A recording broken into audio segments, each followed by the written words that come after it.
एक समय की बात है, एक बार रामानंद जी को नाथों में सर्वश्रेष्ठ गोरखनाथ जी ने ज्ञान चर्चा करने के लिए आह्वान किया। इस कारण से रामानंद जी को चिंता होने लगी, क्योंकि गोरखनाथ जी की सिद्धि तथा चमत्कार के सामने कोई नहीं टिक पाता था। क्योंकि रामानंद जी ध्यान चर्चा से भयभीत थे। अगर रामानंद जी चर्चा में हार जाते हैं तो उन्हें गोरखनाथ जी का शिष्य भी बनना पड़ेगा। हारने वाले को जीतने वाले का शिष्य बनना चर्चा की मुख्य शर्त थी। कबीर साहब अपने गुरुदेव के दर्शन के लिए रामानंद जी की कुटिया पर आए। कबीर साहब एक शिष्य के भाव गुरुदेव को प्रणाम किया। कुछ देर बाद कबीर साहब ने पूछा, क्या बात है गुरुदेव, आप बड़े ही चिंतित लग रहे हो। रामानंद जी ने कबीर साहब को अपनी समस्या बताई और कहा कि अब आप ही कोई समाधान करो। नाथ जी को सिद्धि में हराना मेरे लिए नामुमकिन है, और अगर मैं हार गया तो मुझे उनका शिष्य भी बनना पड़ेगा। कबीर साहब ने कहा, कोई बात नहीं गुरुदेव, हम जरूर ज्ञान चर्चा करेंगे। हार और जीत तो हुआ ही करती है, संत का काम डरना नहीं होता। कबीर साहब के जवाब से रामानंद जी निश्चिंत हो गए, क्योंकि उन्हें पता था कि कबीर जी कुछ भी कर सकते हैं, और अगर कबीर साहब ही मेरे साथ चर्चा में चले गए तो मुझे कोई चिंता नहीं है। रामानंद जी खुश हुए और चर्चा के लिए राजी हो गए। अगले दिन नगर के कई लोगों के बीच गोरखनाथ जी और रामानंद जी का आसन लगा दिया गया। कबीर साहब भी रामानंद जी के पास ही नीचे ही बैठ गए। रामानंद जी के कई शिष्य चर्चा में पहुँचे ही नहीं, और पहुँचे थे वे सब साधारण वेशभूषा में थे, क्योंकि सब मान रहे थे कि आज निश्चय ही जीत नाथ जी की ही होनी है। गोरखनाथ जी ने रामानंद जी से कहा, शुरू करो ज्ञान चर्चा, प्रश्न कीजिए रामानंद ऋषि। तभी कबीर साहब जी ने कहा कि नाथ जी पहले मुझसे चर्चा कीजिए, मेरे गुरुदेव से तो बाद में चर्चा करना, जब आप मुझे पराजित कर दो। गोरखनाथ जी ने कहा कि अरे बालक, तू कब से वैष्णव पंथ धारण कर बैरागी साधु बन गया? अरे तू कल का जन्मा बालक है और ज्ञान चर्चा करेगा गोरखनाथ के साथ। कब से तूने योगी बनने का टीका लगा लिया? अभी क्या ही उम्र है तुम्हारी? कबीर साहब कहने लगे कि मैं उस समय का बैरागी हूँ जब ये सृष्टि ही नहीं बल्कि सतलोक की भी रचना नहीं हुई थी। उस समय मैं एकमात्र सत्पुरुष रूप में अनामी लोक में रहता था, जिस समय न आप थे और न ही ये धरती। उस समय की मेरी टोपी जानो, मेरे सिर पर लगा ये टीका उस समय का है जब आपके जनक ब्रह्मा भी पैदा नहीं हुए थे, यानी उस समय से मैं अजन्मा हूँ। सतयुग, त्रेता, द्वापर और कलयुग, ये असंख्य बार मेरी उम्र के सामने से जा चुके हैं। मैं सतगुरु वचन में रहकर तथा सतगुरु बनकर करोड़ों भक्तों को सतयुग ले गया। गोरखनाथ जी ने कहा कि अरे तुम्हारी आयु तो बहुत छोटी है बालक, और बातें बना रहे हो युगों युगों की। उम्र क्या हुई है अभी तुम्हारी? कबीर साहब ने कहा कि वह पागल ही होगा जो मुझसे मेरी उम्र के बारे में पूछेगा। अब आप सुनिए मेरी उम्र। आपके पिता ब्रह्मा ही नहीं, जबकि ब्रह्मा जी के पिताजी ब्रह्म भगवान यानी काल भी मेरे सामने करोड़ों बार पुनर्जन्म ले चुके हैं, और हमारी एक पल भी नहीं हुई है। अर्थात मैं ही वो वास्तव में अविनाशी तथा अजन्मा सत्पुरुष हूँ। जिन भगवानों का आप आश्रय लेकर भक्ति कर रहे हो, वैसे तो अरबों तो ब्रह्मा गए, 49 कोटि कन्हैया, 7 करोड़ शंभु गए, नूरे एक नहीं तलैया। जब ये देवता लोग ही इतना जन्म और मर चुके हैं, तो आपके जन्मों का तो अंदाजा भी नहीं लगाया जा सकता नाथ जी। लेकिन मैं एकमात्र ऐसा हूँ जो ना ही कभी बूढ़ा होता हूँ और ना ही कभी मरता हूँ।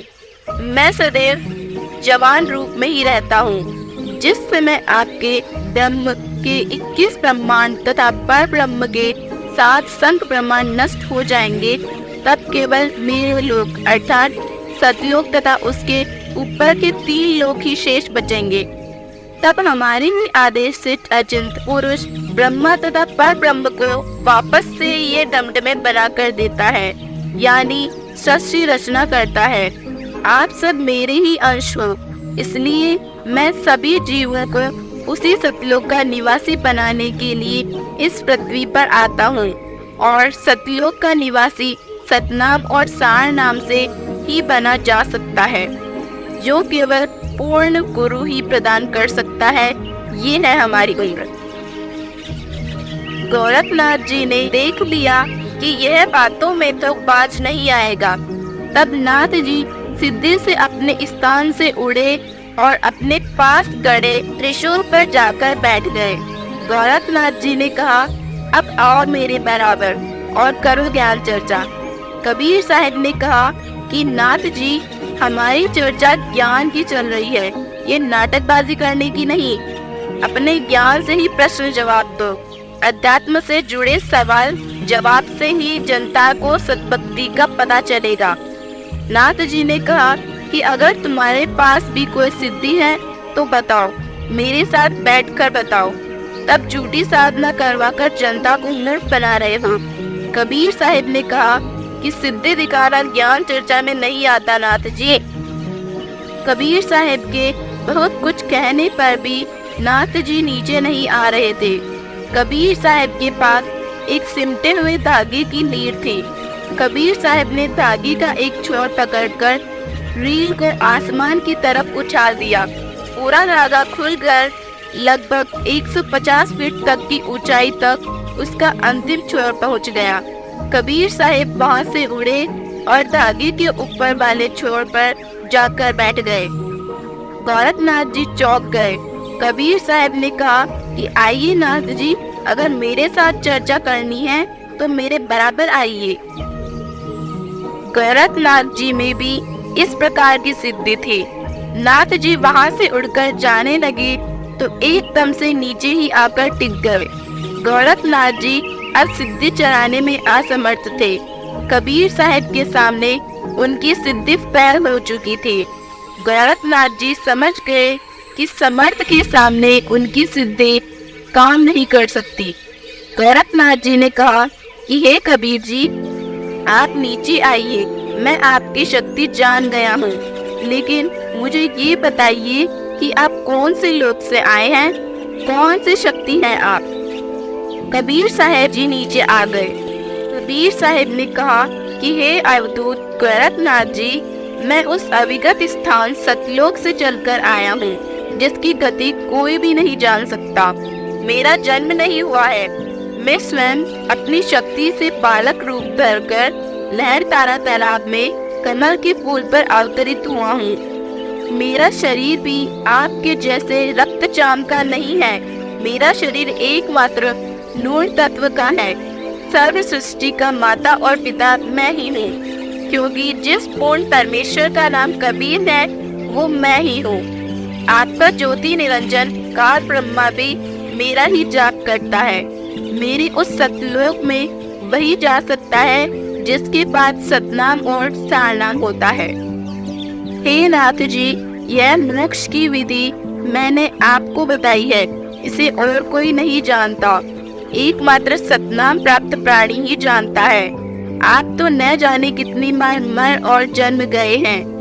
अब अगर आपको मैं नहीं मिलता तो आपके अगले जन्मों से आप अभी 84 लाख प्राणियों में जाने को थे, क्योंकि आपके काल ब्रह्म भगवान को 1 लाख मनुष्य खाने का श्राप लगा हुआ है।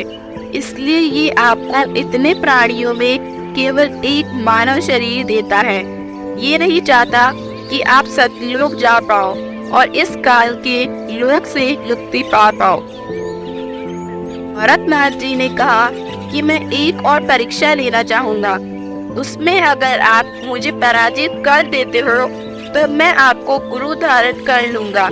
गोरखनाथ जी और कबीर साहेब जी गंगा नदी के किनारे पहुँचे। नगर के सभी लोग भी यह परीक्षा देखने पहुँच गए। गोरखनाथ जी ने कहा कि कबीर जी, आप मुझे इस दरिया में ढूंढ लीजिए।